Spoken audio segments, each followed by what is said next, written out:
Good morning student. आज मैं आपको पढ़ाने जा रही हूँ क्लास 4 में सब्जेक्ट हिंदी। 3 चैप्टर तक हम पढ़ चुके हैं, साथ ही साथ उसका प्रश्नोत्तर भी हम बना चुके हैं।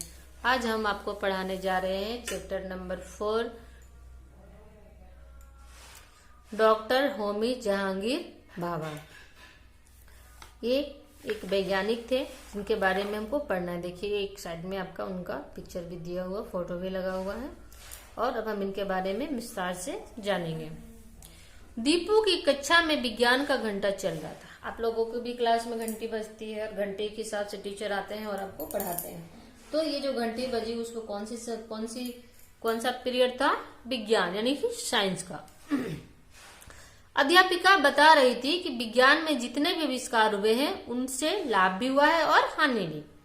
यातायात के साधनों के आविष्कार से लंबी दूरियां भी जैसे सिकुड़ गई है अर्थात हम बहुत लंबी दूरी को बहुत कम समय में तय कर सकते हैं। एक और हवाई जहाज लंबी से लंबी दूरी भी कुछ घंटों में ही तय कर लेते हैं। जैसे कि अगर हमको रांची से दिल्ली जाना होगा तो ज्यादा से ज्यादा हमें कितना समय लगेगा? 1 से 1.5 घंटा। वही दूसरी ओर वे युद्ध में बड़ी तेजी से बमबारी करते हैं। इससे शहर तबाह हो जाते हैं। बारूद एक और जहां युद्ध में गोलीबारी के काम आता है, वही इससे पहाड़ तोड़ने का कार्य भी लिया जाता है। इससे सड़क व मकान बनाने हेतु पत्थर प्राप्त होता है।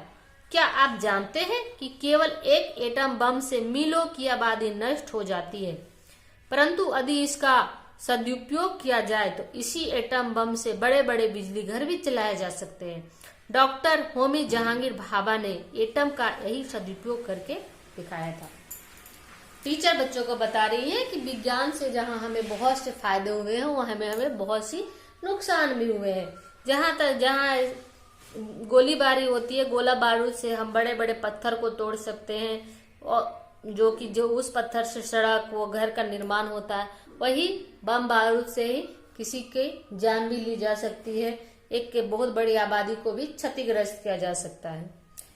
तो यहाँ पर जो है doctor Homi Jahangir Bhabha atom bomb का सदुपयोग करके उन्होंने क्या किया था, ये हम उनके बारे में आगे जानेंगे।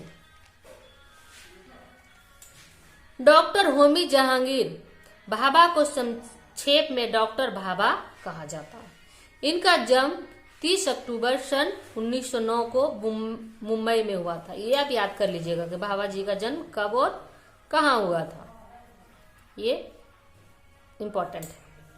हाई स्कूल उत्तीर्ण करने के पश्चात इन्होंने एल्फिंस्टन कॉलेज तथा रॉयल इंस्टीट्यूट ऑफ साइंस में शिक्षा प्राप्त की। हाई स्कूल यानी जब ये मैट्रिक की परीक्षा पास किए उसके बाद ये कॉलेज में गए। 15 वर्ष की आयु में ये इंग्लैंड चले गए। वहां इन्होंने कैम्ब्रिज विश्वविद्यालय में प्रवेश किया। ये 15 वर्ष की आयु में इंग्लैंड जाते हैं और वहां के विश्वविद्यालय में प्रवेश लेते हैं, यानी अपना एडमिशन करवाते हैं। डॉक्टर भाभा मेधावी छात्र थे।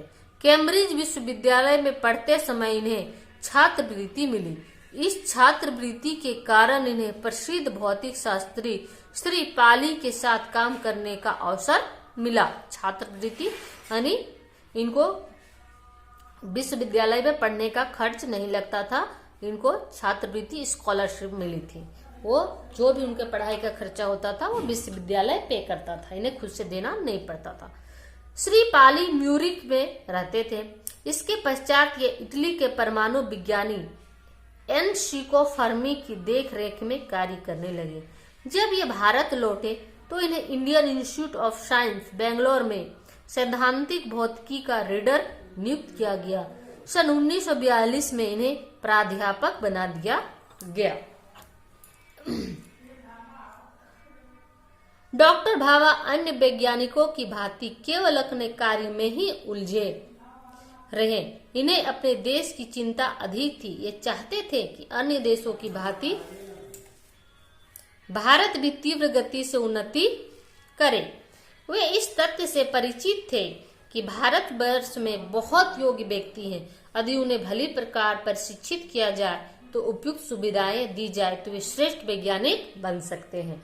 वे जानते थे कि भारत में बहुत से योग्य व्यक्ति है, लेकिन उन्हें सुविधाएं नहीं मिलने की वजह से वे वैज्ञानिक नहीं बन सकते।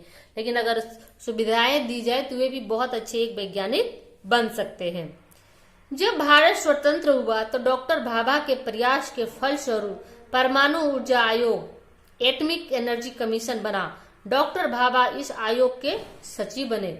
इस आयोग ने जो कार्य किए उनसे भारतीय उद्योगों की उन्नति में बहुत सहायता मिली। तो हम आज इस चैप्टर को यहीं तक पढ़ेंगे। हम भाभा जी की जीवनी के बारे में पढ़ रहे थे, तो आप इसको अपनी कॉपी में नोट करेंगे और इसको पढ़ेंगे। ये आपका होमवर्क। Thank you.